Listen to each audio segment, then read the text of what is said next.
Cabang olahraga e-sport di Provinsi Nusa Tenggara Barat terbentuk sejak 3 tahun lalu. Namun dalam usia yang relatif muda sudah mampu melahirkan atlet bertaraf internasional. Karena itu ajang e-sport dalam Pekan Olahraga Provinsi Nusa Tenggara Barat tahun 2023 merupakan arena menjemput Pekan Olahraga Nasional di Aceh tahun 2024 mendatang. Potensi atlet e-sport menyebar di seluruh Provinsi Nusa Tenggara Barat, terlebih dengan berbagai bimbingan melalui latihan secara online berhadapan dengan provinsi lain di tanah air. Mereka pun aktif mengikuti uji tanding melawan negara-negara lain seperti Singapura dan Malaysia. Kami sudah meraih prestasi itu, ada salah satu putra NTB asli, dia sudah mampu juara dunia.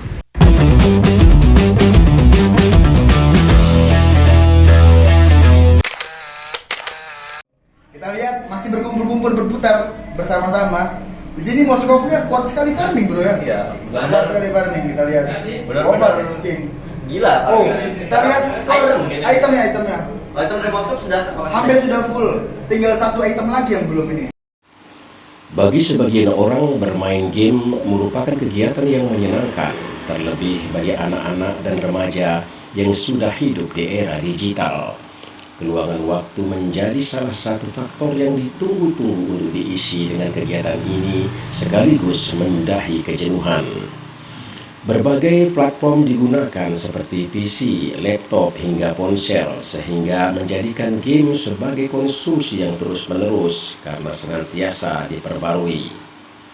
Ketika permainan games ini memiliki ruang kompetisi, bermunculan pula atlet-atlet e-sport yang tidak hanya terdiri dari pemain yang masih anak-anak dan remaja, melainkan juga orang dewasa, bahkan orang tua.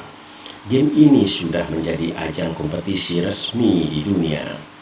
Salah satu yang paling populer di ranah e-sport adalah Dota 2 yang memiliki turnamen tahunan bernama The International yang berhadiah miliaran rupiah.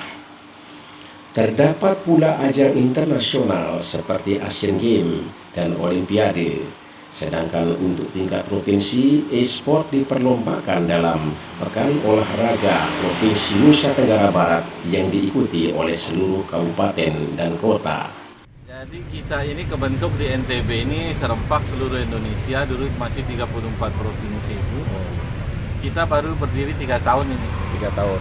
Tapi alhamdulillah di NTB ini kami sudah meraih prestasi itu, ada salah satu putra NTB asli, dia sudah mampu juara dunia. Oh, juara dunia. Juara dunia ini. Di mana itu? Di kemarin itu kebetulan ini kan e-sport ini polanya kan tidak perlu bertatap muka. Yang bisa dia sisihkan itu ada negara-negara maju seperti Brazil, Amerika, Jepang yang sudah duluan mengenal e-sport ini mampu kita kalahkan.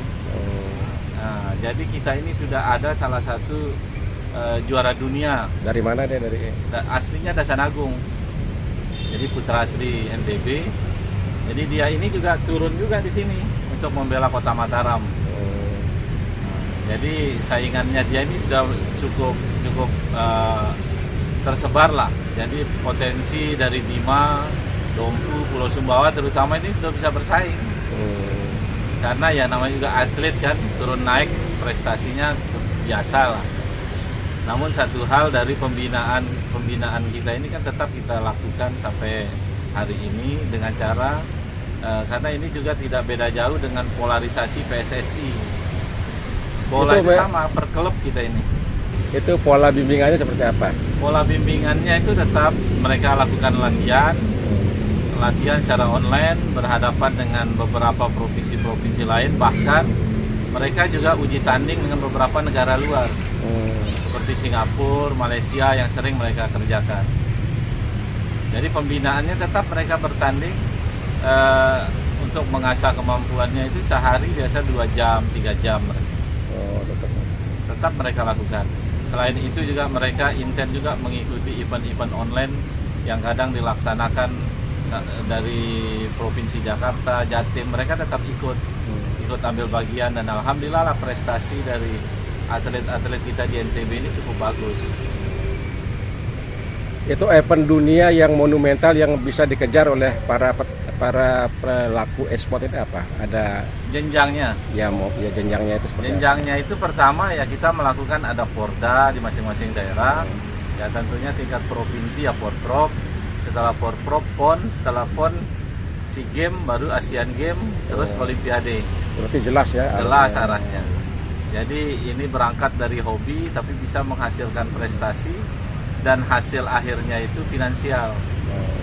Karena ada beberapa atlet yang turun juga di Porprov ini, ada yang sudah dikontrak sama klub-klub besar di provinsi lain. Jadi karena ini ajang multi event, jadi mereka balik lagi ke daerah untuk membela masing-masing daerahnya. Jadi mereka juga minta persetujuan dari klub-klubnya itu untuk beberapa hari untuk mengikuti turnamen Porprov ini. Sudah teridentifikasi berapa atlet e-sport di NTB? Terdata. Ya, terdata. Jadi kami coba mendata kemarin dari Mataram saja jumlah atlet yang terdata di kami, karena kami juga punya database. Jumlahnya itu kalau di Kota Mataram sekitar 30.000. Banyak sekali. Kalau keseluruhan se-NTB ini kami mendata sekitar 80.000. Atlet aja itu. Atlet yang benar-benar mengasah kemampuannya sambil mencari prestasi. Tapi kalau yang hobi lebih dari itu. Kalau yang hobi rata-rata di semua daerah, karena ini kan sudah masuk sampai ke daerah-daerah pelosok.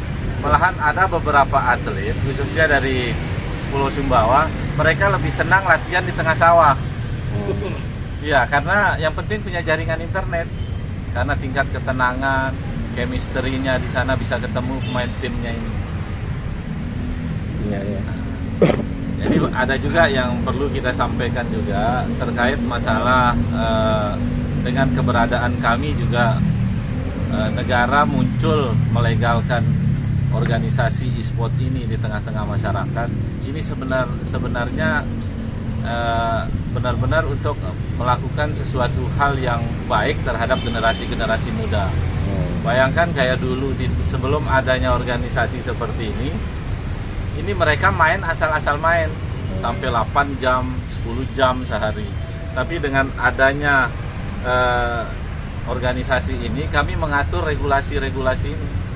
Jadi seharusnya yang mereka main segitu, tapi dengan kita memberi pengertian kepada atlet-atlet ini, jadi bisa lebih tertib lah mereka. Karena ini juga menyangkut masalah kesehatan, masalah pendidikan, dan yang paling utama itu masalah ibadahnya. Jadi sama juga event-event ini, saya tekankan setiap waktu sholat itu, terutama kami yang muslim, setiap waktu sholat ini, kegiatan itu kita break 1 jam. Jadi benar-benar atlet ini juga kita menggiring atau kita mengajak mereka itu ke hal-hal yang baik. Ini fungsi kami dari organisasi. Ada tingkatan-tingkatan ini Pak, level-level tertentu dalam permainan ini. Jadi kalau untuk tingkatannya ini hampir sama dengan cabur lain polanya.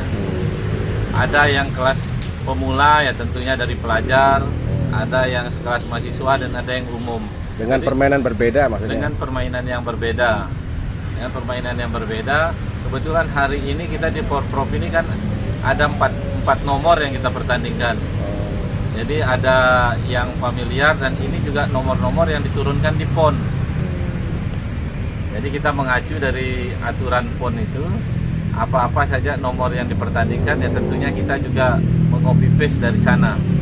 Ada 4 nomor ini, PUBG, Mobile Legends, Free Fire, sama eFootball. Kalau kita mau mereka-reka kan masalah daerah-daerah yang mungkin menjadi pesaing dalam PON ke depan itu kan udah, walaupun ini baru, paling tidak kan sudah menganalisa daerah-daerah yang berat untuk dihadapi itu yang mana. Ya tentunya ini kan epicentrum teknologi tentu berada di kota. Ya, Kota Mataram menjadi pusat tempat kegiatan digitalisasi, bisa kita katakan Kota Mataram. Tapi inilah e-sport dunia digitalisasi ini tidak bisa kita menganalisa oh di sini yang kuat, di sini yang rendah, enggak. Karena ini saya katakan dari awal ini sudah menyebar. Kita tidak pernah tahu bahwa dari Kota Bima, dari Bima Sumbawa itu mampu bersaing kayak tadi itu. Di kualifikasi itu Tahu-tahu yang menang itu dari Pulau Sumbawa. Oh, jadi kemungkinan kadar-kadar pemain tuh bisa berubah drastis, tingkatannya itu cepat ya? Ya cepat, tergantung Ya, sulit dari ya. olah skillnya masing-masing. Kalau mereka rutin mengasah kemampuan skillnya, insya Allah lah tetap dia bisa merawat, menjaga prestasinya itu.